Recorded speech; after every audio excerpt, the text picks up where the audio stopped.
بسم اللہ الرحمن الرحیم۔ ناظرین، آج کا پہلا ویلاگ حدیث نمبر ہے 234 234 اور صفحہ ہے 296۔ بسم اللہ الرحمن الرحیم۔ قال اللہ تعالی وما آتاکم الرسول فخذوہ وما نہاکم عنہ فانتہوا، جو تم کو رسول دیں وہ لے لو اور جس سے منع کریں اس سے رک جاؤ۔ احادیث نبوی کا ایک جدید اور جامع انتخاب اردو ترجمہ اور تشریحات کے ساتھ، جلد نمبر 2، رائٹر ہیں اس کتاب کے مولانا محمد منظور نعمانی رحمۃ اللہ علیہ، ویلاگ نمبر 1، پیج 296 اور حدیث نمبر ہے 234۔ آمنہ کے لال سے شمس و قمر شرما گئے، آمنہ کے لال سے شمس و قمر شرما گئے، روشنی پھیلی فضا جھومی، محمد آ گئے۔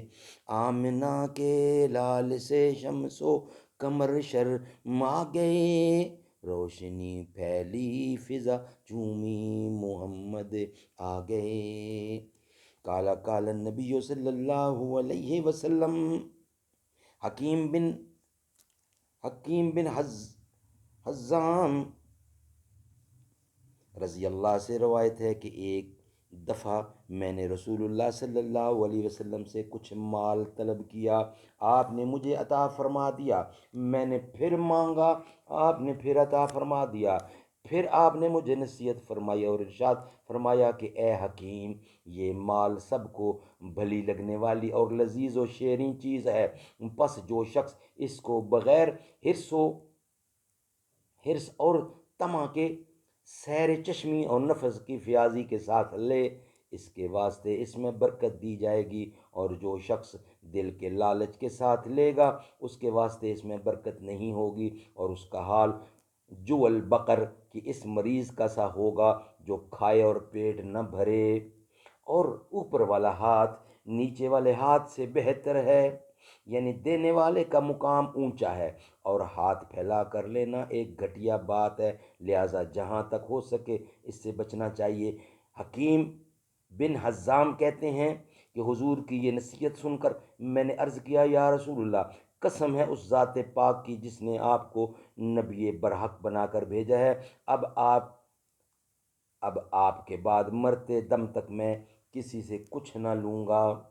تشریح: اس حدیث کی صحیح بخاری ہی کی ایک روایت میں یہ بھی ہے کہ حکیم بن حزام نے حضور اکرم کی خدمت میں جو عہد کیا تھا اس کو پھر ایسا نبھایا کہ حضور کے بعد حضرت ابوبکر صدیق اور حضرت عمر فاروق رضی اللہ نے اپنے اپنے دور خلافت میں، جب کہ سب ہی کو وظیفے اور عطیے جاتے تھے، ان کو بھی بلا کر بار بار کہا، وظیفہ یا عطیہ دینا چاہا، لیکن یہ لینے پر آمادہ ہی نہیں ہوئے۔ اور فتح الباری میں حافظ بن حجر نے مسند اسحاق بن راہویہ کے حوالے سے نقل کیا ہے کہ شیخان کے بعد حضرت عثمان اور حضرت معاویہ رضی اللہ کے زمانہ خلافت و امارت میں بھی انہوں نے کبھی کوئی وظیفہ یا عطیہ قبول نہیں کیا، یہاں تک کہ حضرت امیر معاویہ کے دور امارت میں 120 سال کی عمر میں سن 54 ہجری میں وفات پائی۔ سبحان اللہ! ایک دفعہ منع کیا اور یہ ساری زندگی اس سے باز رہے، یہ ہے شان مصطفیٰ پہ عمل کرنے کا نتیجہ۔ ناظرین، وی لاگ نمبر 2 کے ساتھ انشاءاللہ اب آپ سے ملاقات ہوگی۔ ہر ایک مقام پر،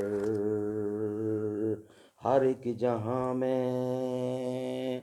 ہر ایک جہاں میں، ہر ایک مقام پر نبی کے جھنڈے گڑے ہوئے ہیں، جو ان کی عظمت کو مانتے ہیں نبی کے در پہ پڑے ہوئے ہیں۔ ہر ایک جہاں میں، ہر ایک مقام پر نبی کے جھنڈے گڑے ہوئے ہیں، ہر ایک جہاں میں، ہر ایک مقام پر نبی کے جھنڈے گڑے ہوئے ہیں، جو ان کی عظمت کو مانتے ہیں نبی کے در پہ پڑے ہوئے ہیں۔ نبی کی نعتیں نبی کی باتیں میں پڑھ رہا ہوں میں لکھ رہا ہوں، نبی کی نعتیں نبی کی باتیں میں پڑھ رہا ہوں میں لکھ رہا ہوں، میں دیکھتا ہوں اسی کے صدقے گناہ میرے جھڑے ہوئے ہیں، ہر ایک جہاں میں ہر ایک مقام پر نبی کے جھنڈے گڑے ہوئے ہیں، جو ان کی عظمت کو مانتے ہیں نبی کے در پہ پڑے ہوئے ہیں، نبی کی نعتیں نبی کی باتیں میں پڑھ رہا ہوں میں لکھ رہا ہوں، میں دیکھتا ہوں اسی کے صدقے گناہ میرے جھڑے ہوئے ہیں۔